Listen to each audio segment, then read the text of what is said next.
You do not lack focus. You lack a morning that trains it. Every distracted day you live begins the same way. Noise first, intention last.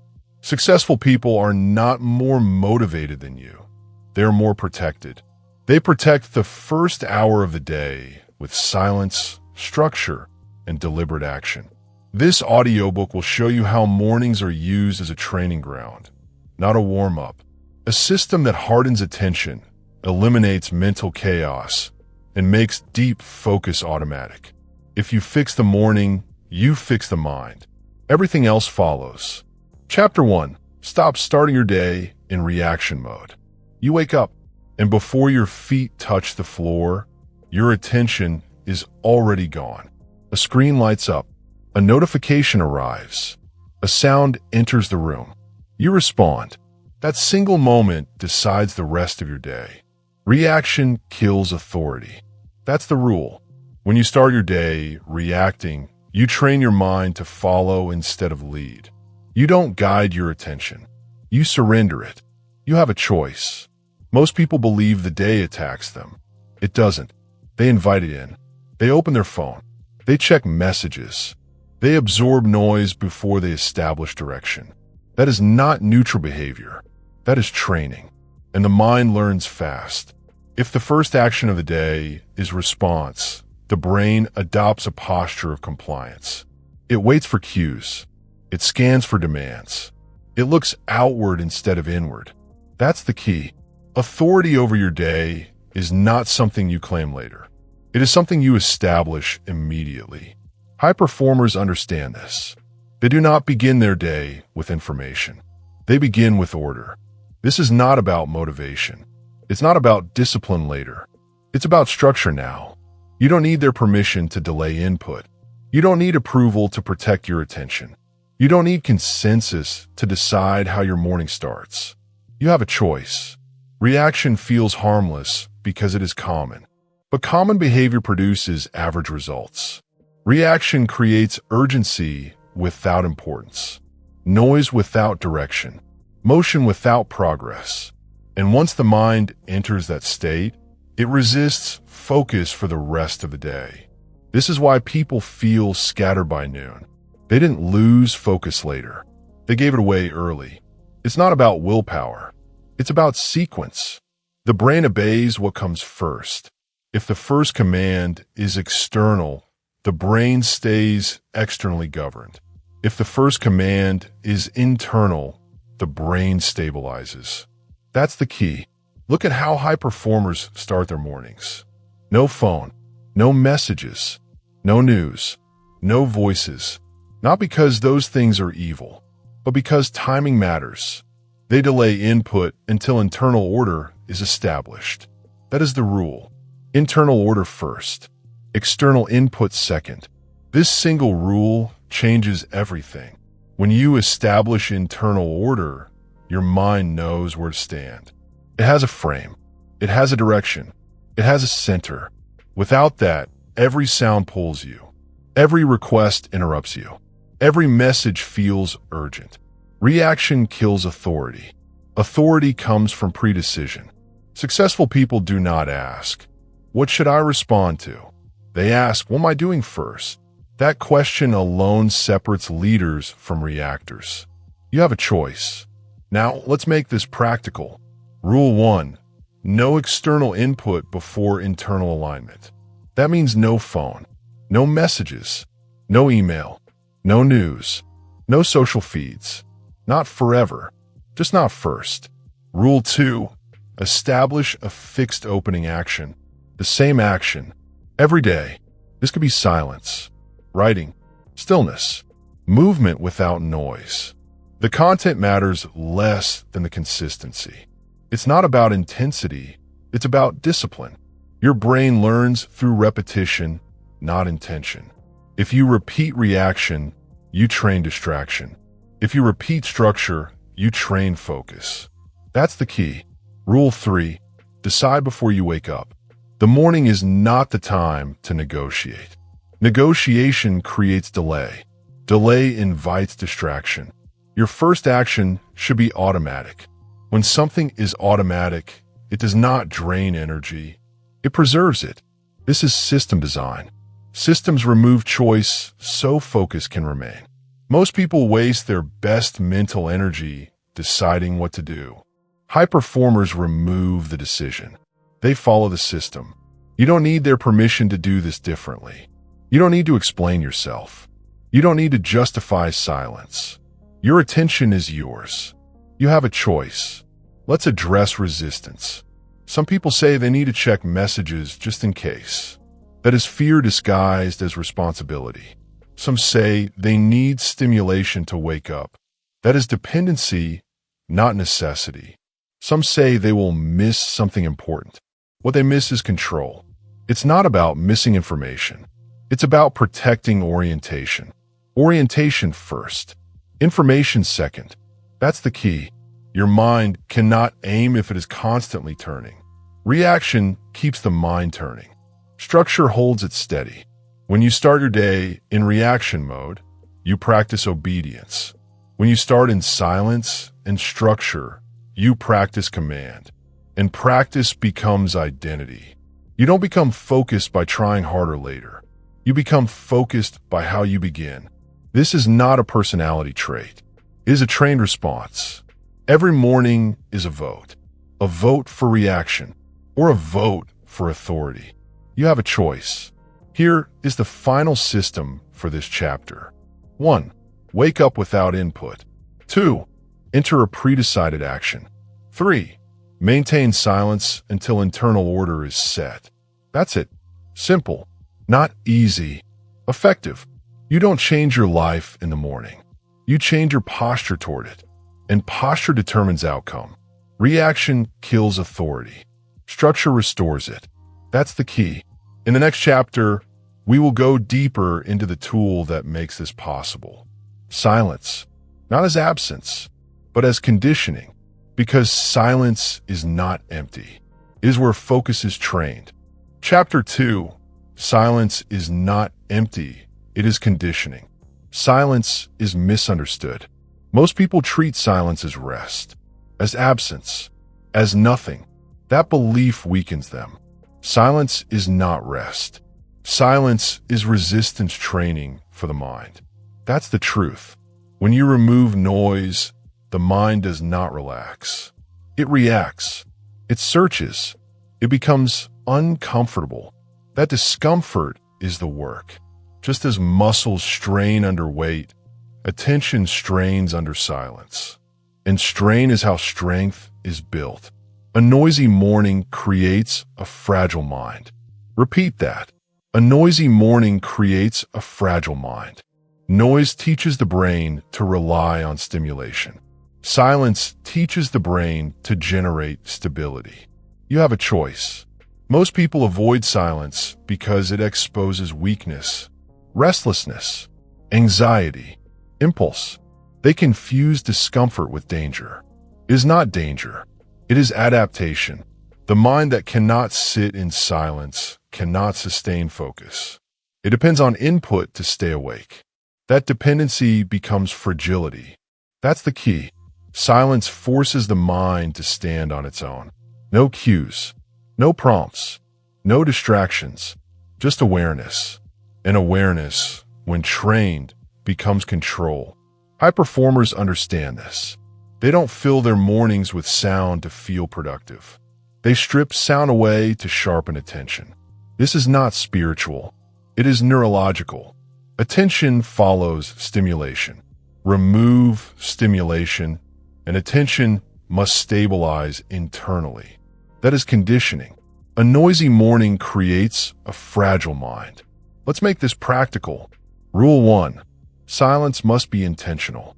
Accidental quiet does nothing. Intentional silence trains. That means no music, no podcasts, no background noise. Not because sound is bad, but because silence is necessary. Rule 2. Silence must be timed. You do not need silence all day. You need it early. The morning is when the brain is most plastic, most impressionable, most trainable. What you repeat there becomes default behavior. That's the key. Rule 3. Silence must include stillness or simple movement. Sitting, walking, stretching, not scrolling, not consuming. The action should not compete for attention. It should support awareness. This is system design. Silence without structure becomes wandering. Silence with structure becomes training. You have a choice. Most people say silence makes them bored. Boredom is the withdrawal symptom of overstimulation. Do not fix boredom with noise. Let it pass. On the other side is clarity. Most people say silence makes their thoughts louder. Good. Now you can see them. Unobserved thoughts control behavior.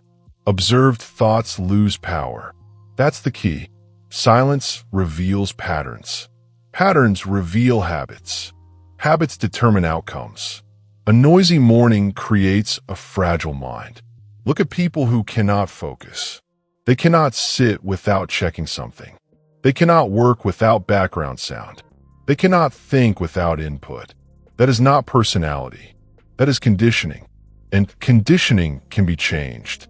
You don't need their permission to sit in silence. You don't need approval to remove noise. You don't need validation to protect your attention. You have a choice. Now, let's define the silence protocol. Minimum, 10 minutes. Optimal, 20 to 30. Every day, same time, same structure. No multitasking, no stimulation, just you and awareness. It will feel unproductive. That is the illusion. Productivity is an outcome, not an action. Silence builds the capacity that productivity depends on. It's not about doing more. It's about being able to stay with one thing. That's the key. A noisy morning creates a fragile mind. A silent morning creates a resilient one. Resilience is the ability to hold attention without external support. That is focus. And focus is not a mood. It is a trained capacity. Every minute of silence is a repetition. Every repetition strengthens the system. Miss a day and the system weakens. Repeat daily and the system hardens. This is not dramatic. It is mechanical. You train what you repeat. You don't change your life by seeking silence once. You change it by practicing it daily. You have a choice. One more rule. Do not judge the silence session. Do not label it good or bad. Do not measure how calm you feel. Do not chase peace. Chasing outcomes introduces noise. Your job is not to feel better. Your job is to stay present. That's the key. The mind will wander. Let it. Bring it back. That return is the repetition. That return is the training. Just like lifting a weight. The effort is the point. A noisy morning creates a fragile mind. Remember that phrase. Use it as a filter. If your morning is loud, scattered, reactive, you're training fragility. If your morning is quiet, structured, deliberate, you are training strength. There is no neutral. You're always training something. Silence trains self-command. Noise trains dependence. You have a choice. In the next chapter, we will remove another illusion. The belief that flexibility creates freedom. It does not. Structure does. And we will build the fixed morning system that turns silence into a repeatable weapon for focus. Chapter 3. Build a fixed morning system, not flexible habits. Flexibility is overrated. It sounds intelligent. It sounds mature. It sounds adaptive. It is none of those things in the morning. Flexibility in the morning creates decision fatigue before the day even begins. And decision fatigue destroys focus. That's the rule. Every choice you make costs attention. Every option you consider drains authority. By the time real work appears, your mind is already tired. That is why successful people do not rely on habits alone. They build systems. Systems create focus. Options create distraction. That's the key. A habit is something you might do. A system is something you follow. Habits invite negotiation. Systems remove it. You have a choice. Most people wake up and ask, "What do I feel like doing this morning?" That question weakens them. Feeling-based mornings produce inconsistent minds. Inconsistent minds cannot sustain attention. High performers do not ask how they feel. They execute the sequence. Same order, same timing, same structure. Every day. This is not rigidity. This is conservation of mental energy. The mind performs best when it does not need to decide. That's the key. Look at where most people fail. They have good habits, but no fixed order. Sometimes they journal. Sometimes they exercise. Sometimes they check their phone first. The variation feels harmless. It is not. Variation trains instability. The brain learns through patterns. When the pattern changes daily, the brain never settles. Focus requires predictability. A fixed system creates a stable internal environment. Stability allows depth. Systems create focus. Options create distraction. You have a choice. Now we define what a fixed morning system actually is. Rule 1. The system must be written, not remembered, not improvised. If it lives only in your head, it will change. If it is written, it becomes real. Write the sequence, step by step. No ambiguity. Wake up. Silence. Movement. Writing. First task. The exact actions matter less than the order. Rule 2. The system must be the same every day. Weekdays. Weekends. No exceptions. Exceptions destroy conditioning. The brain does not understand sometimes. It understands repetition. That's the key. Rule 3. The system must begin immediately. No gap. No delay. The moment you hesitate, choice re-enters. When choice re-enters, distraction follows. Your system should begin before thought. This is system design. Most people think discipline means forcing yourself to do hard things. It does not. Discipline means designing a life where forcing is unnecessary. It's not about effort, it's about structure. You don't need their permission to repeat the same morning. You don't need approval to remove options. You don't need validation to live predictably. You have a choice. Let's address resistance. Some people say fixed systems are boring. Good. Boredom means the system is not draining novelty-seeking circuits. That preserves attention. Some say they want freedom. Freedom is not variety. Freedom is control. A scattered mind is not free. It is reactive. That's the key. Others say life is unpredictable. The morning should not be. You do not control the world. You do control the first hour. Protect it. A fixed system creates a baseline.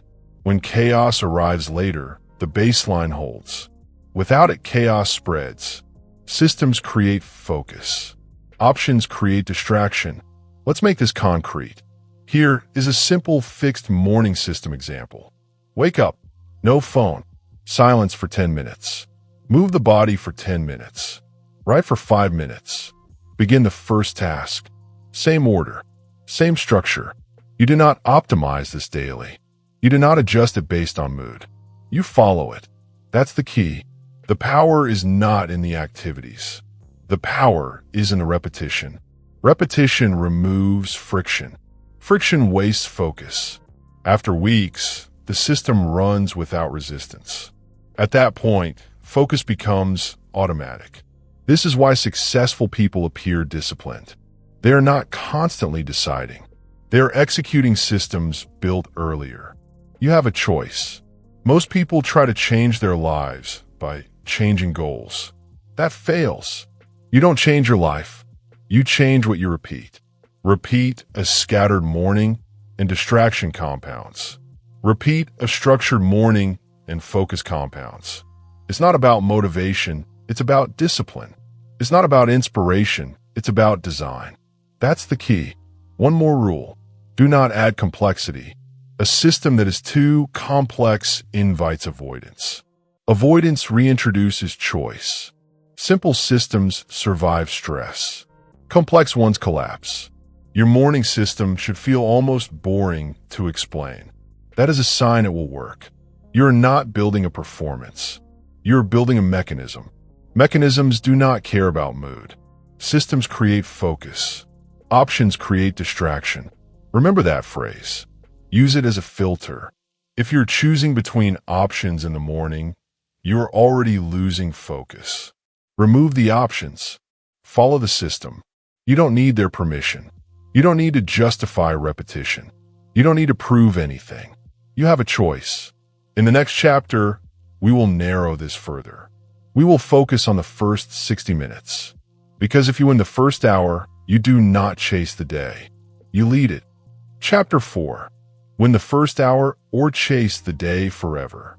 The first hour decides the day. Not partially, not emotionally, mechanically. The first 60 minutes act as a mental thermostat. They set your cognitive temperature, cold and controlled, or scattered and reactive. Once the temperature is set, the system resists change. That's the rule. Most people spend the rest of the day trying to override a bad start. They rely on willpower. They force focus.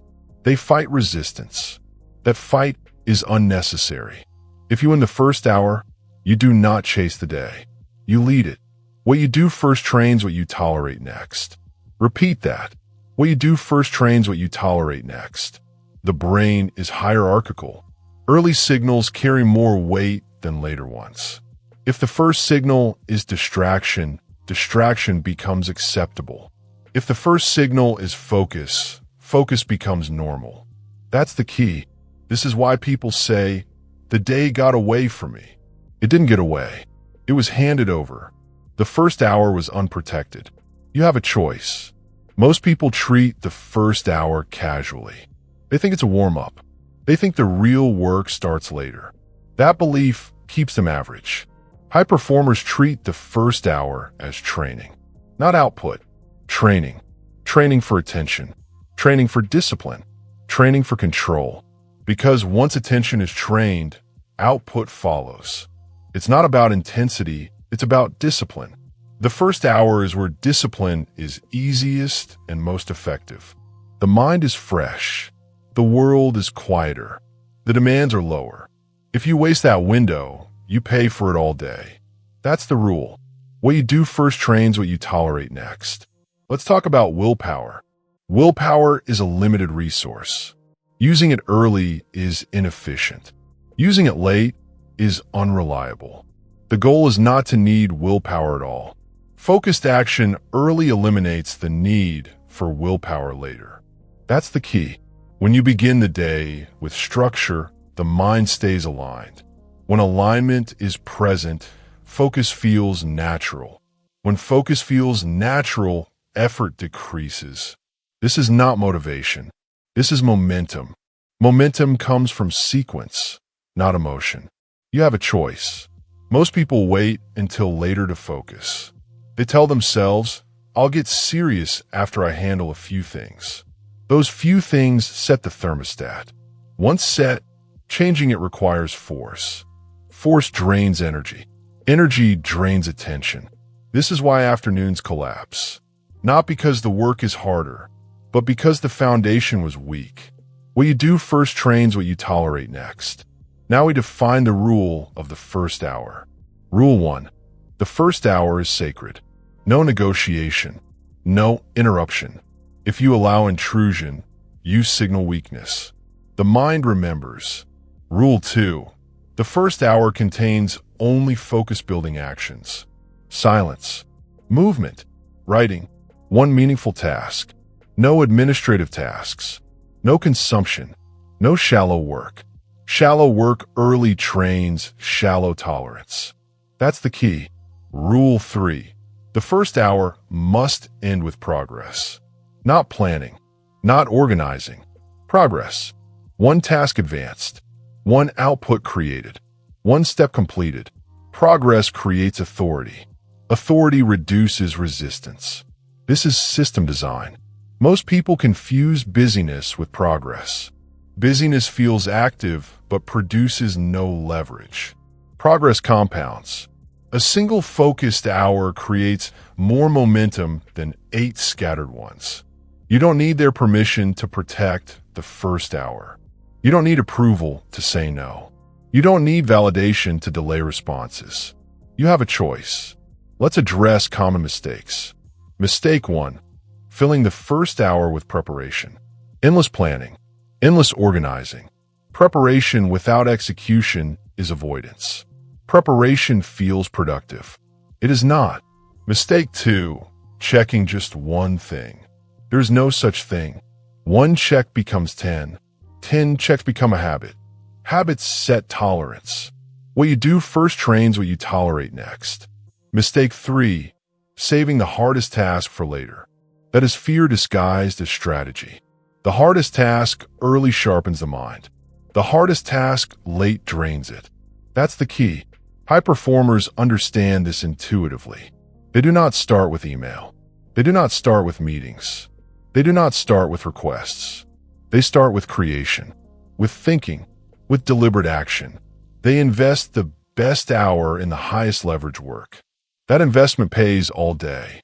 You have a choice. Now let's lock this into a repeatable system. The first hour has 3 phases. Phase 1, stabilization. Silence, stillness, or simple movement. No input. This sets the baseline. Phase 2, direction. Writing, clarifying the one task that matters. No multitasking. This sets the aim. Phase 3, execution. Begin the task. Stay with it. Do not complete it, advance it. This sets momentum. Same phases, same order. Every day, systems create focus. Options create distraction. That's the key. The content of the task may change. The structure does not. Consistency trains the mind to expect focus. Expectation reduces resistance. After weeks, the mind enters focus faster. After months, distraction feels unnatural. This is conditioning. You don't rise to the level of your goals. You fall to the level of your systems. And the first hour is the most important system you have. What you do first trains what you tolerate next. Remember that phrase. Use it as a standard. If your first hour is fragmented, expect a fragmented day. If your first hour is focused, expect clarity. There is no mystery. You have a choice. One final rule. Do not evaluate the first hour emotionally. Do not ask if you enjoyed it. Do not ask if you felt inspired. Those questions are irrelevant. Ask only one thing. Did I follow the system? If yes, the day will respond. If no, the day will resist. That's the key. When the first hour and the rest of the day follows, lose it and you spend the day chasing. In the next chapter, we will remove another weakness, the addiction to stimulation. We'll talk about dopamine and why delaying it early multiplies focus later. Chapter 5. Delay dopamine to multiply focus. Dopamine is not pleasure. It is anticipation. It tells the brain what to chase. And what you chase determines what you can focus on. Instant stimulation weakens attention. Delayed reward sharpens it. That's the rule. Most people begin their day by feeding anticipation. They check the phone. They scan headlines. They consume entertainment. The brain learns a simple lesson. Stimulation comes first. Effort comes later.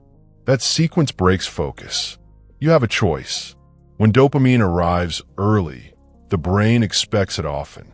When it expects it often, sustained attention feels painful. Pain triggers escape. That escape is distraction. It's not about weakness. It's about conditioning.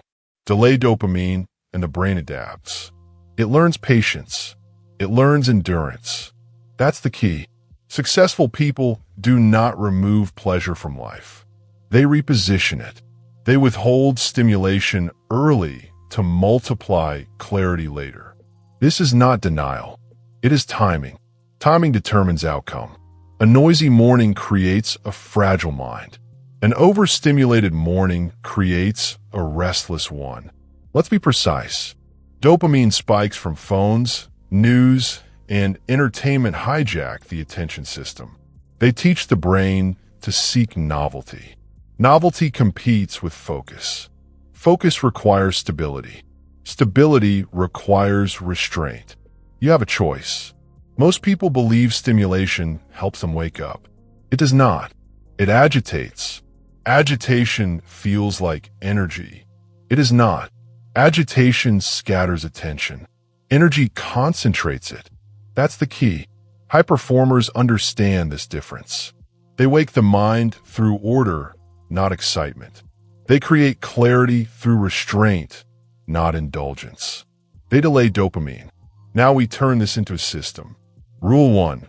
No phone until focus is established. Not just no social media. No phone. The device is a dopamine delivery system. Its presence invites anticipation. Remove it. You don't need their permission to do this. You don't need approval to delay responses. You don't need validation to protect your mind. You have a choice. Rule 2. No news before creation. News trains reaction. Creation trains authority. If the first thing you consume is someone else's agenda, your focus becomes secondary. That's the rule. Rule 3. No entertainment before effort. Entertainment before effort flips the reward system. It tells the brain it gets paid before it works. That is the fastest way to weaken discipline. It's not about pleasure, it's about discipline. That's the key. Now the example loop. Wake up. No phone. No news. No entertainment. Silence. Movement. Writing.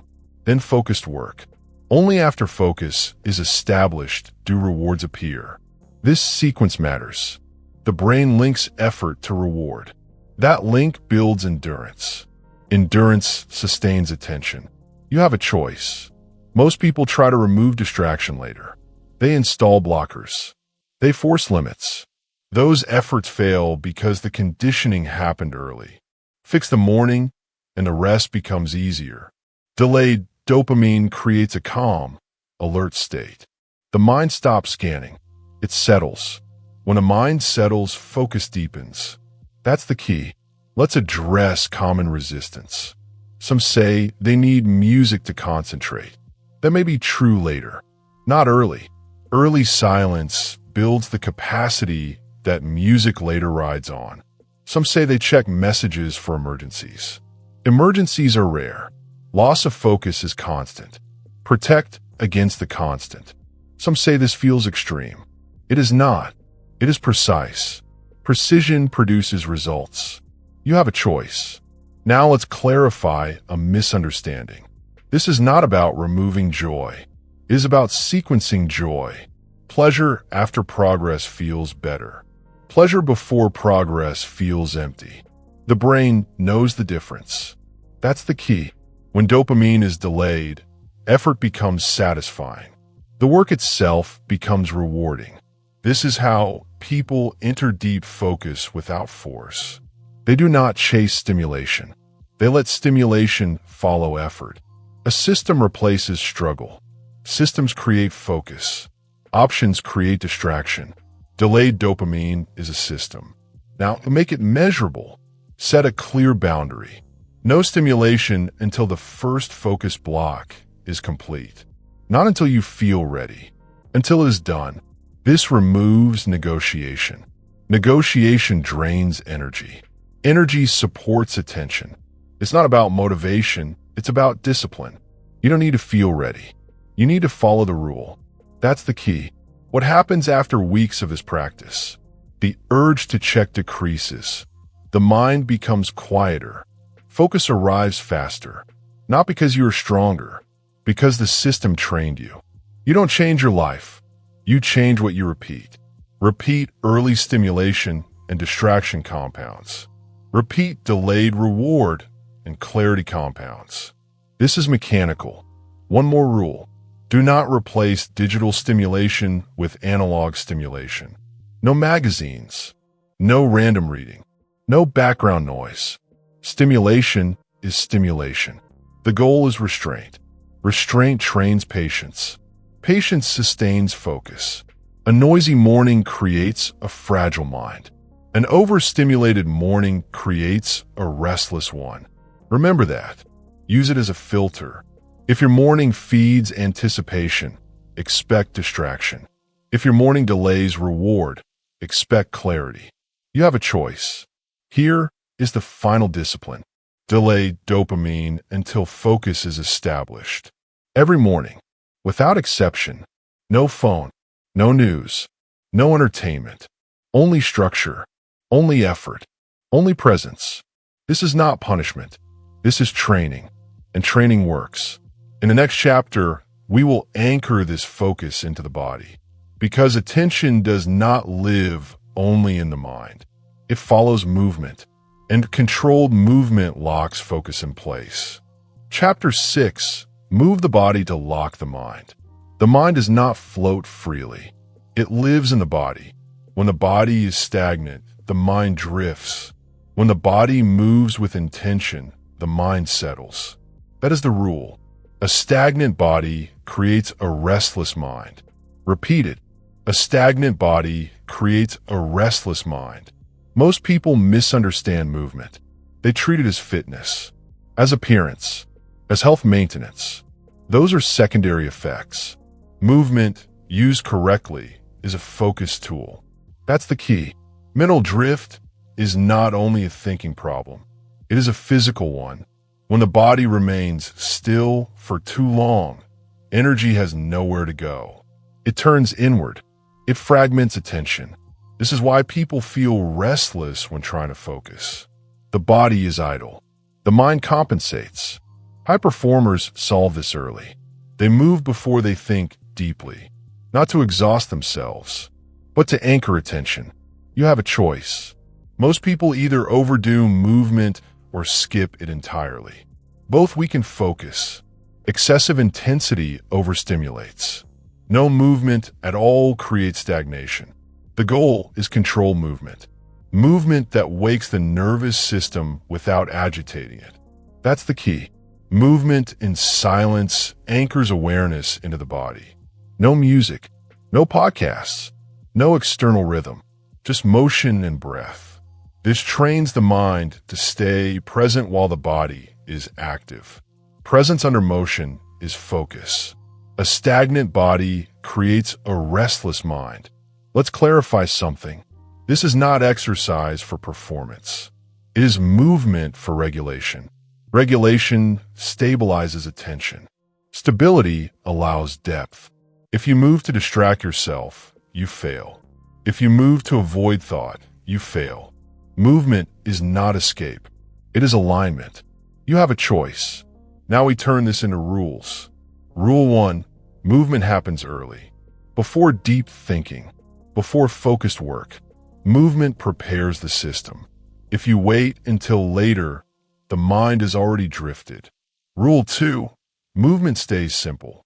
Walking, stretching, slow calisthenics. No complexity, no competition. Complexity pulls attention outward. Simplicity brings it inward. That's the key. Rule 3, movement stays silent. Silence removes external pacing. The body sets the rhythm. This forces awareness. Awareness trains control. This is system design. Most people move while consuming content. They outsource rhythm to sound. That weakens internal regulation. Internal regulation is focus. A stagnant body creates a restless mind. Now observe the difference. After silent movement, the mind feels clearer. Thoughts slow. Attention sharpens. Not because you tried harder, because the body aligned the system. This is mechanical. Movement regulates breath. Breath regulates the nervous system. The nervous system regulates attention. Skip movement and regulation fails. That's the key. High performers understand this instinctively. They walk before meetings. They move before thinking sessions. They do not sit cold and expect clarity. They warm the system, not with stimulation, with motion. You have a choice. Now, let's address resistance. Some people say they do not have time to move. That is false. You always have time to do what you prioritize. 5 minutes of movement beats 0. 10 minutes is enough. This is not about duration. It is about consistency. Some say movement makes them tired. That is intensity, not movement. Slow, controlled motion energizes. Fast, aggressive motion exhausts. Choose correctly. That's the key. Some say they already work out later. Later does not help the morning. The first hour trains the mind. Movement later is health. Movement early is focus. Both matter. They are not interchangeable. A stagnant body creates a restless mind. Now let's define the exact protocol. Minimum, 5 minutes. Optimal, 10 to 15. Every morning. Same time, same type. Walking outside if possible. If not, slow stretching indoors. No phone, no audio, no input, just movement and awareness. This becomes automatic when repeated. You don't change your life. You change what you repeat. Repeat stagnant mornings and restlessness compounds. Repeat moving mornings and clarity compounds. It's not about fitness, it's about discipline. That's the key. Now let's connect this to focus work. After movement, the mind is quieter. It resists distraction less. This is not psychological. It is physiological. Blood flow increases. Breathing deepens. Tension releases. The mind follows the body. Trying to focus without movement is like trying to drive with the brakes on. Movement releases the brakes. You have a choice. One more important rule. Movement must not become avoidance. Some people move endlessly to delay work. That is escape. Movement has a clear boundary. It prepares. It does not replace. Set a timer. End the movement. Transition into still focus. Structure prevents misuse. Systems create focus. Options create distraction. That applies here too. A stagnant body creates a restless mind. Use that phrase as a diagnostic. If your thoughts are racing, check your body. If you feel unfocused, check your movement. Most mental problems are physical misalignments. Correct the alignment and the mind responds. That's the key. This chapter is not about adding effort. It is about removing friction. Movement removes internal friction. Friction is resistance. Resistance drains focus. You do not fight resistance. You design it out. You have a choice. Now we lock this into the morning system. Wake up. Silence. Move the body. Then write. Then focus. This order matters. Movement before writing grounds thought. Writing before work clarifies direction. Each step supports the next. This is not random. It is designed. Design beats motivation. You don't need their permission to move slowly. You don't need validation to walk in silence. You don't need approval to treat movement as training. You have a choice. Remember this. The body is not separate from focus. It is the foundation of it. Ignore the body and the mind drifts. Train the body and the mind locks in. A stagnant body creates a restless mind. Say it until it becomes obvious.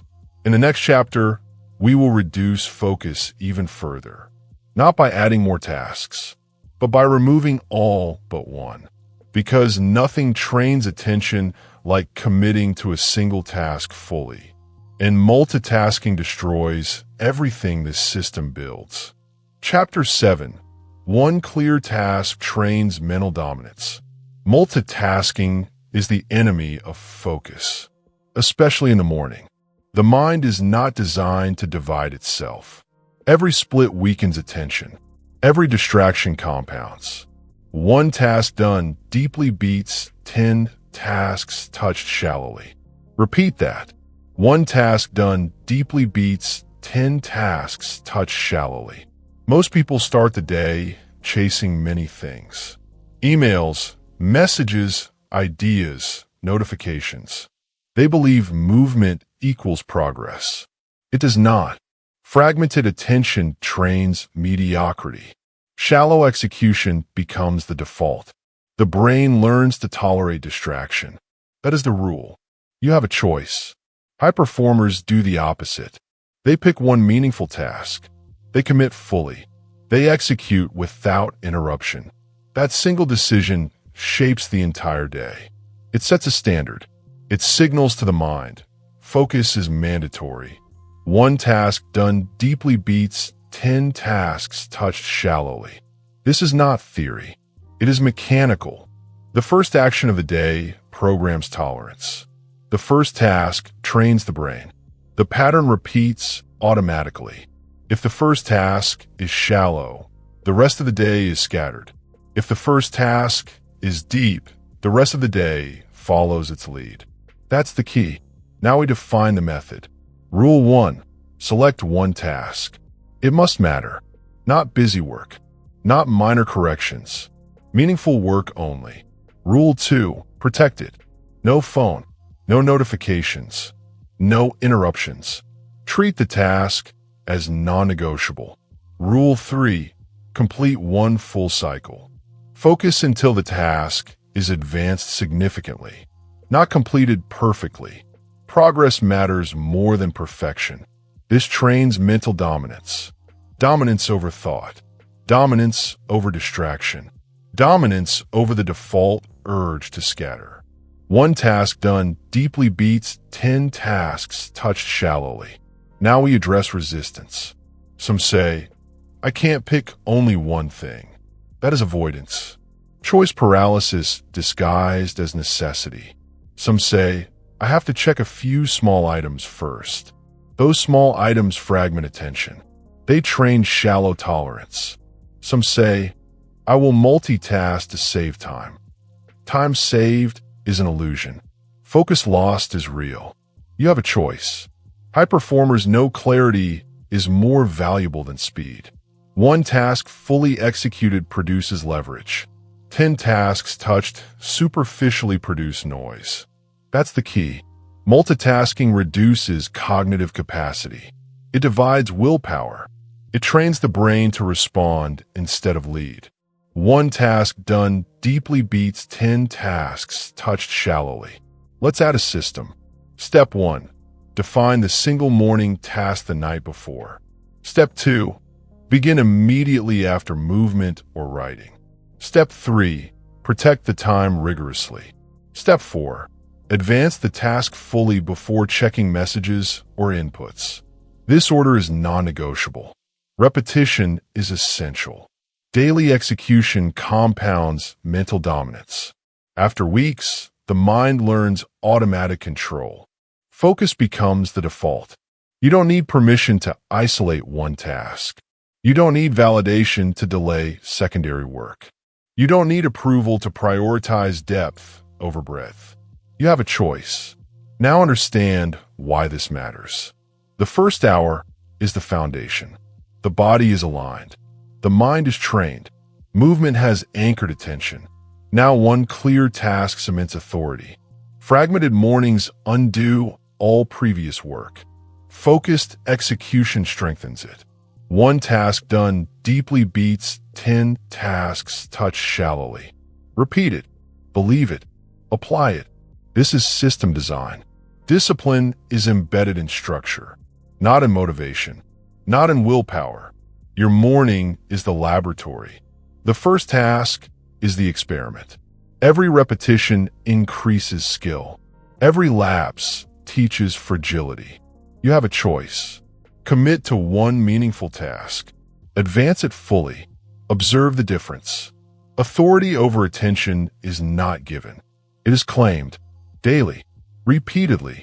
One task done deeply beats 10 tasks touched shallowly. In the next chapter, we will move from execution to thought organization. Because the mind that acts without clarity is weaker than the body that moves without purpose. We will learn why writing before consumption secures attention before it is hijacked. Chapter 8. Right before you consume, writing organizes thought.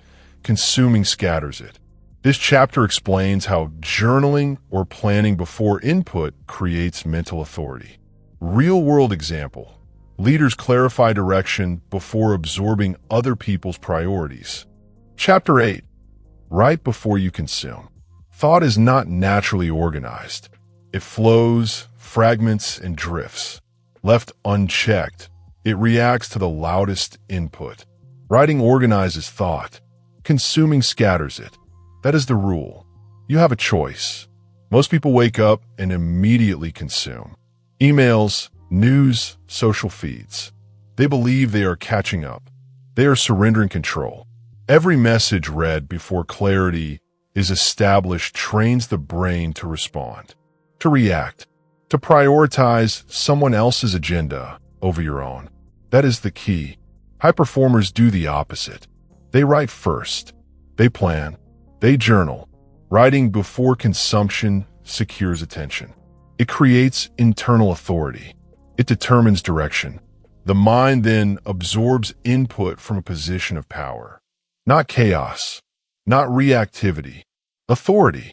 You don't need their permission to define your day on paper. You don't need approval to clarify priorities. You don't need validation to establish boundaries before input. You have a choice. Let's make this practical. Rule 1. Begin with a writing session. It can be journaling, planning, or outlining the first task of the day. 5 to 10 minutes is sufficient. Consistency matters more than duration. Rule 2. Focus on clarity, not content. Write down priorities, key decisions, or the main task to advance. Do not overthink. Do not edit. Do not consume while writing. Rule 3. Finish before opening anything external. Emails, messages, feeds, wait. The writing session creates a cognitive container. The container protects focus. A noisy morning creates a fragile mind. Writing first stabilizes it. It creates a platform for sustained attention. Consider real-world examples. Leaders rarely start with inboxes. They clarify direction first. Then they receive input. They know what matters and what is noise. The difference is stark. One person reacts to requests all morning. The other executes their priorities first, then filters external information. Authority over attention is established before chaos arrives. That's the key. Most people skip writing because they feel it is optional. They feel action is more important than thought. They are wrong. Thought without organization is scattered energy. Energy scattered cannot focus. Focus is attention. Attention is leverage. You have a choice. Now let's systematize this. Step 1. Write before consuming. Step 2. Identify the single, most meaningful task. Step 3. Outline any immediate sub-steps. Step 4. Begin execution after the writing session. This sequence is non-negotiable.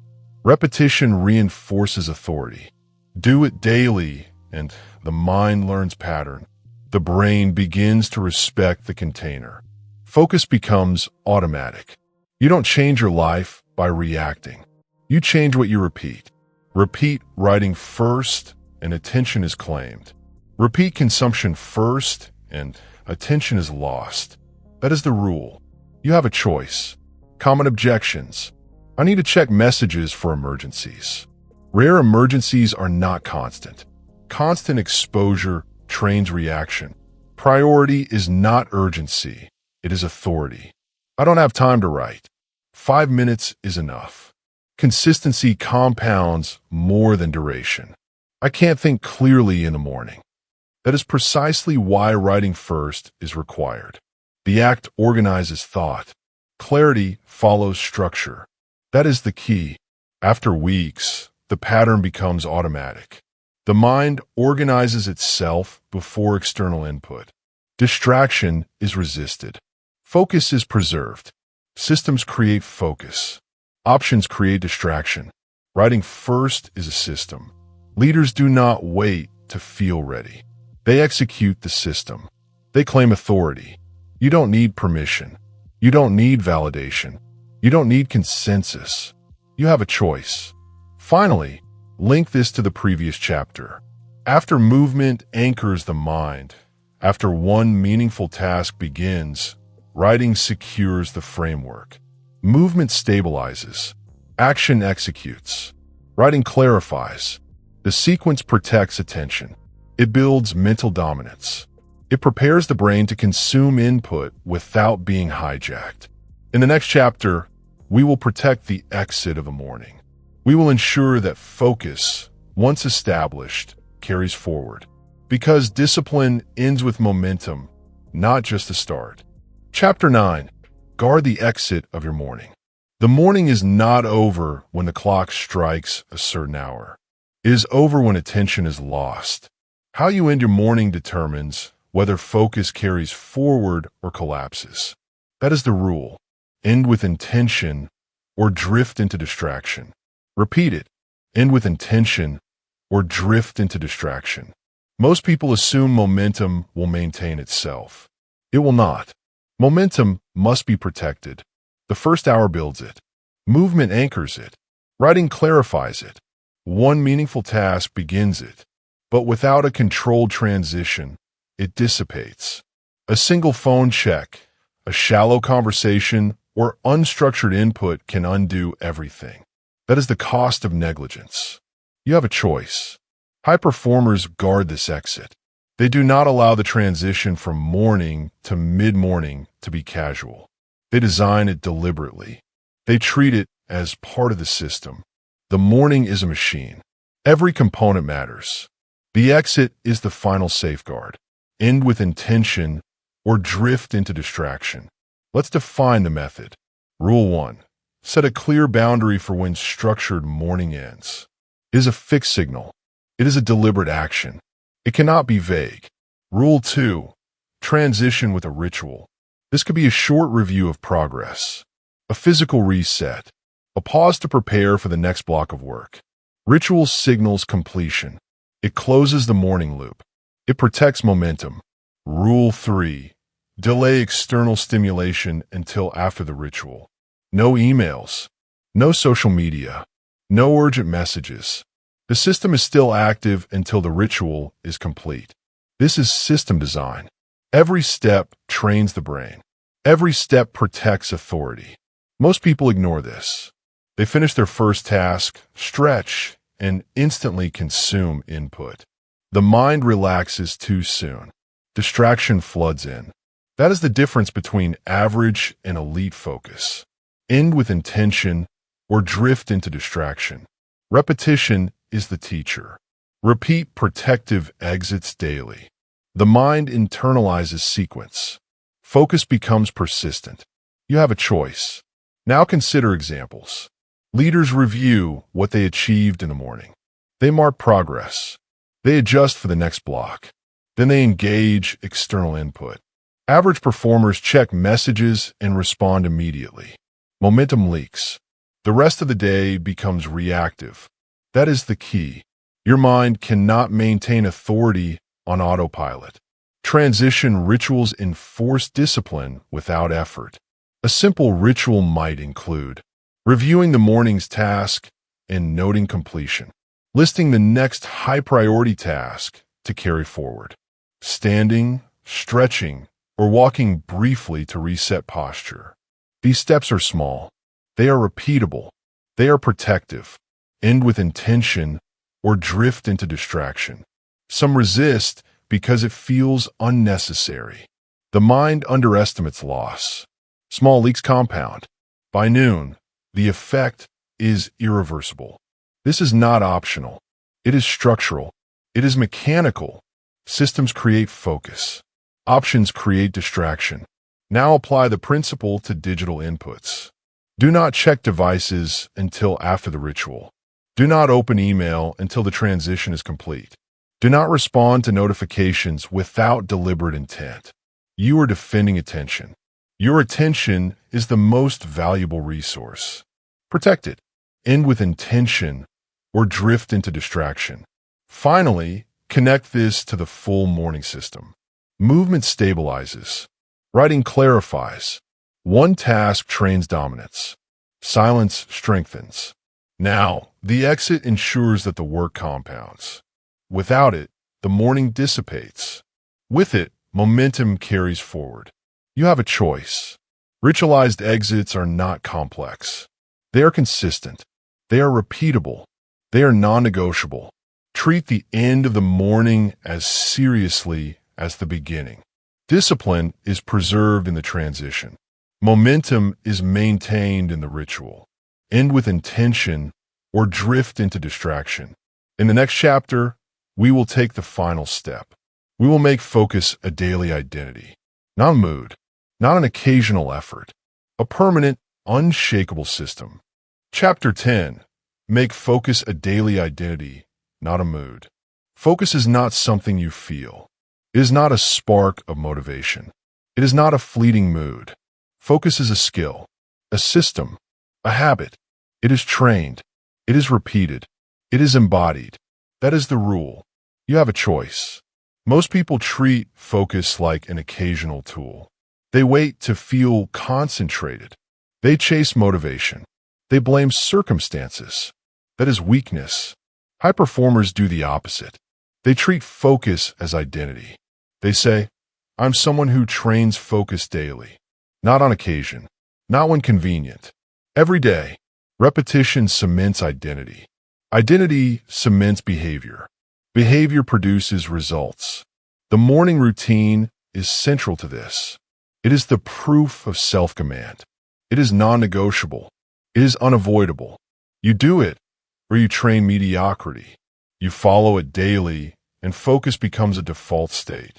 Systems create identity. Chaos destroys it. That is the key. Repeat silence, movement, writing, and a single meaningful task. Follow the exit ritual. Delay dopamine. Build structure. Daily. Without negotiation. Without permission. You do not need to feel like it. You do not need to want it. You follow the system. Your brain learns pattern. The body aligns. Attention becomes automatic. You have a choice. High performers no longer ask, how do I focus? They ask, what system trains focus today? They do not chase moods. They embody the discipline. This is identity-based repetition, not motivation, not luck, not circumstance. The mind recognizes what you repeat. The system reinforces the belief, I'm someone who focuses. Every morning, every day, you have a choice. Now is the moment to commit. Not tomorrow, not when it feels right. Now, claim your mornings. Protect your attention. Execute your system. Train focus daily. This is not optional. This is proof. Proof of self-command. Proof that you lead your mind, not follow it. You have a choice, and the choice is made every morning. Systems create identity. Identity creates results. Follow the process. Repeat the routine. On the day, if you are ready to master your mornings, protect your attention, and train focus daily, subscribe now and turn this system into a habit you cannot break. Your mind is the battleground. The morning is the weapon. The system is the proof. Claim it. Repeat it. Own it.